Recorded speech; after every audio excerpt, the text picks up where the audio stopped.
안녕하세요. 공황극복 멘토 조르바입니다. 요즘 인터넷 매체뿐만 아니라 주변을 둘러보더라도 공황장애를 호소하는 사람들을 많이 볼 수 있습니다. 그만큼 현대인들이 불안과 두려움의 감정에서 자유롭지 못한 것 같습니다. 10년 전 제가 공황장애를 처음 겪었을 때 여기저기 검색도 해보고 알아보았습니다. 대부분의 사람들이 완치는 없다고 말했습니다.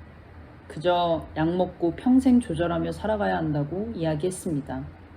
이 점이 저를 좌절하게 했습니다. 저는 학생이었기 때문에 평생 공황장애를 겪어야 한다는 말이 너무나도 끔찍했기 때문입니다. 완치를 할 수 있다면 무엇이든 하겠다는 마음을 가지고 방법을 찾기 시작했습니다.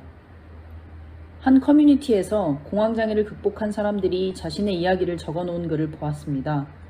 하나도 빠짐없이 다 읽었습니다. 그리고 공황장애를 극복한 사람들은 무엇이 다른지 깨달았습니다. 오늘은 공황장애를 극복한 사람들의 5가지 특징에 대해서 이야기해 보겠습니다. 첫 번째, 공황장애를 극복한 사람들은 확실한 목표와 확고한 믿음이 있습니다. 공황장애를 극복하겠다, 공황장애의 아픔에서 벗어나 평범한 삶을 살아가겠다는 목표는 누구에게나 있습니다. 목표를 갖는 것은 쉽습니다. 그런데 그것으로 끝나서는 안 됩니다. 공황장애를 극복한 사람들은 공황장애를 극복하겠다는 목표와 더불어서 나는 반드시 공황장애를 극복할 수 있다는 스스로에 대한 확고한 믿음이 있습니다. 그 확고한 믿음에는 한치의 의심도 들어있지 않습니다. 의심과 망설임 없이 공황장애 극복 노력을 지속하는 사람들은 마침내 공황장애를 극복합니다. 두 번째, 공황장애를 극복한 사람들은 비가 와도 눈이 와도 변함없이 꾸준합니다. 공황장애 극복은 꾸준함과 성실함의 결과라고 생각합니다.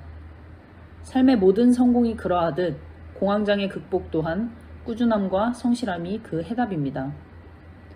쉬운 것 같으면서도 가장 어려운 것이 꾸준한 것입니다.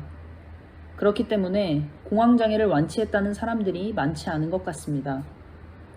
공황장애를 완치한 사람들은 공황장애를 극복하기 위한 삶의 노력들을 하루도 빠지지 않고 지켜나갔습니다. 공황장애는 꾸준하지 못한 나를 신뢰하지 못하는 내면의 또 다른 나를 설득해야만 하는 참으로 긴 과정일지도 모른다는 생각이 들었습니다. 꾸준함과 성실함으로 내면의 내가 나를 신뢰하게 될 때 마침내 공황장애를 극복할 수 있습니다. 세 번째, 공황장애를 극복한 사람들은 긍정적으로 생각을 바꾸는 연습을 합니다. 공황장애를 극복한 사람들은 자신이 과거에 부정적으로 생각했던 것을 인정합니다. 그리고 그것을 긍정적으로 바꾸려고 노력합니다. 인간의 뇌는 많은 정보를 효율적으로 처리해야만 하기 때문에 그 단계를 단축하고 습관화한다고 합니다. 일정한 상황에 처했을 때 부정적으로 생각했다면 비슷한 상황이 주어져도 같은 생각을 떠올리게 되는 거죠. 공황장애를 겪는 분들은 대부분 미래에 대한 불안감과 두려움 등으로 힘들어합니다. 그것이 신체적인 증상으로 나타나기 때문에 더 고통스럽고 힘든데요. 불안감과 두려움은 우리가 미래에 대해 부정적으로 생각하는 것이 습관이 되었기 때문임을 인정해야 합니다. 그리고 이것을 긍정적인 쪽으로 돌릴 수 있다는 것을 알고 노력해야 합니다. 부정적인 생각 습관을 긍정적인 생각 습관으로 바꿔야 합니다. 생각이 바뀌면 그에 따라 감정이 바뀌게 되니 서서히 공황장애로부터 벗어날 수 있습니다. 네 번째, 공황장애를 극복한 사람들은 모든 과정을 빠짐없이 기록합니다. 자신이 느꼈던 감정과 고통의 정도, 개선된 점, 좋았던 점 등을 빠짐없이 모두 다 말이죠. 기록하면서 자신의 노력을 객관적으로 바라보고 지속해 나갈 힘을 얻습니다. 또 기록이 중요한 것은 공황 발작이 재발했을 때 과거의 기록을 보고 일어설 수 있기 때문입니다. 공황장애를 완치한 많은 분들이 재발까지도 극복해야 한다고 말합니다. 저의 경험을 비추어 보더라도 공황장애를 극복하는 과정에서 나타난 재발은 더 자신감 있게 극복할 수 있었습니다. 과거의 기록을 보며 내가 많이 좋아졌다는 것을 느끼는 계기가 되기도 했습니다. 그만큼 하루하루의 노력과 증상을 기록하는 것은 큰 도움이 됩니다. 5번째, 공황장애를 극복한 사람은 조급하게 생각하지 않고 천천히 한 걸음씩 나아갑니다. 제가 제일 많이 듣는 질문이 있습니다. 그것은 공황장애를 극복하는데 얼마나 걸려요? 입니다. 산 정상까지 가는데 얼마나 걸리는지 묻는다면 정확히 대답할 수 없는 것과 같습니다. 누군가는 일정한 속도로 끝까지 갈 것이고 누군가는 중간에 쉬었다 가기도 할 것입니다. 또 다른 누군가는 조금 걷다가 힘들다며 오르기를 포기할 수도 있습니다.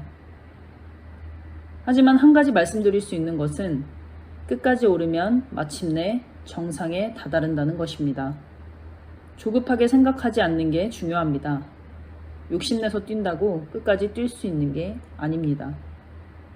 공황장애를 극복한 사람들은 포기하지 않고 하루하루 최선을 다해 끝까지 노력한 사람들입니다.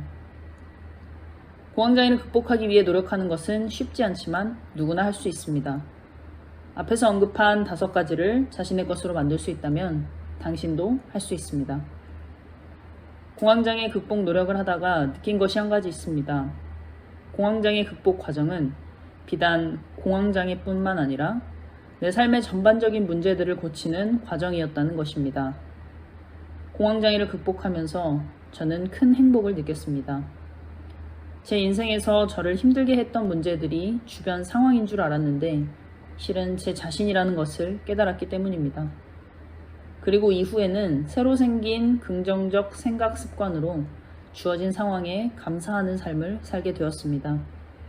과거와 미래가 아닌 현재를 살게 되었습니다.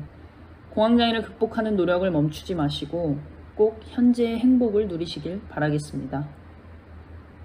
모르면 두렵다. 알면 두렵지 않다. 공황장애 극복 멘토 조르바였습니다. 감사합니다.